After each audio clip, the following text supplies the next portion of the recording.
When I was a kid, I grew up in a family that was very sporty, so I was always around sport from a very young age. For me, it was like cricket and rugby growing up. And then as I got older, sort of into my mid-teens, like 14, 15, it was sort of at that point where I felt like I had to make a decision about which one to continue on.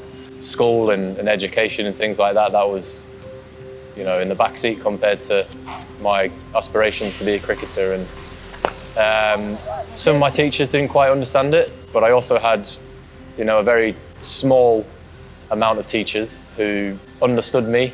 And my PE teachers were very helpful in school. I had a couple of other teachers who were very helpful towards that, but then I had some of my other subject teachers who didn't really understand it, and we didn't really see eye to eye. My dad's got a forearm tattoo. He got his whole forearm tattooed, and when I was like, 15 or 16, and sort of started from there, about wanting to get one myself. And then once I got my first one, then the hunger for more never went away.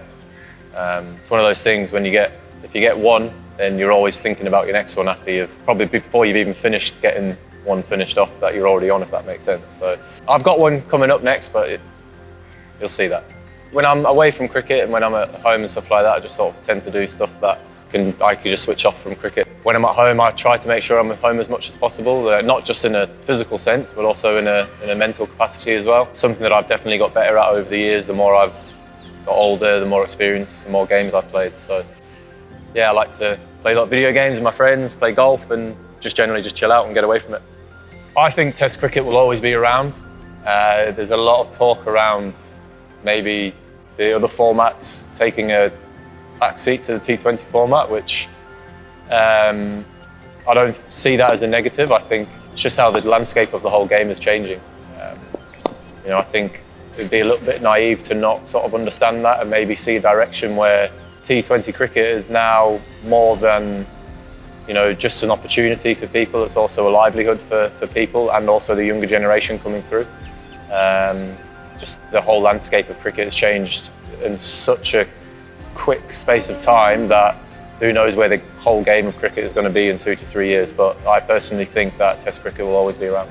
Look, the Ashes is always a huge occasion in the calendar for every Englishman and Australian who plays cricket, whether you're a player, spectator, or someone who just, not even in the team, everyone follows it. Even the guys here, the Indians guys say when the Ashes are on, they follow it. So you get an understanding of how big the occasion is. But the thing for me, I guess, is understanding that it is a bigger occasion, but at the end of the day, it's still, us being another side, and the game itself isn't any bigger, it's just the occasion. Trent Bridge 2015. That whole game was pretty good, and then at the end of it we won, which meant we won the Ashes. So yeah, that one. I think everyone's aware of CSK's history within the IPL, and for me as well, I've worked with Flem before, and the backroom staff and the coaches when my first year at Rising Pune.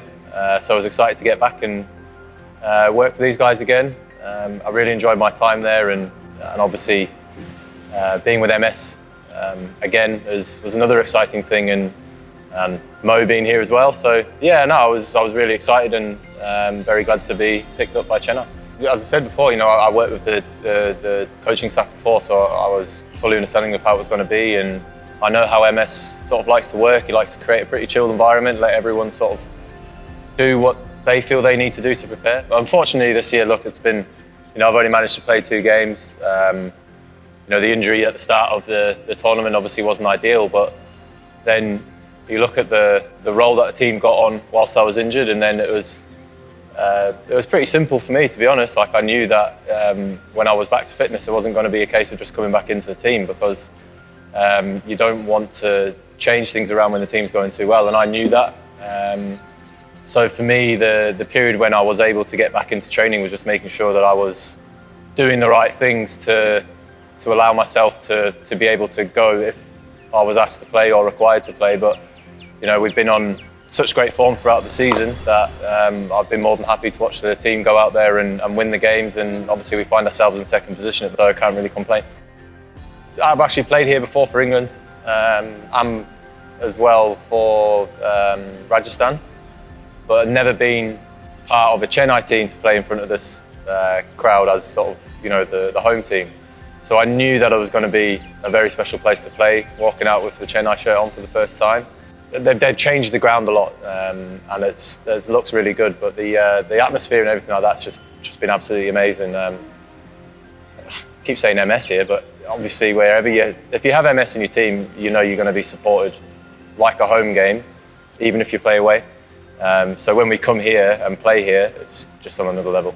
Well, I think everywhere in India, the love for cricket is amazing, but here, the love and commitment you see people towards Chennai, and you know, the people who come and stand at the hotel just to watch us get on the bus to training and games, and how early they get here just to see us driving through on the buses. It's something that only India can really give you the experience for. So yeah, you get a real understanding of what cricket means to people in Chennai and obviously all across India as well. So it's very much appreciated.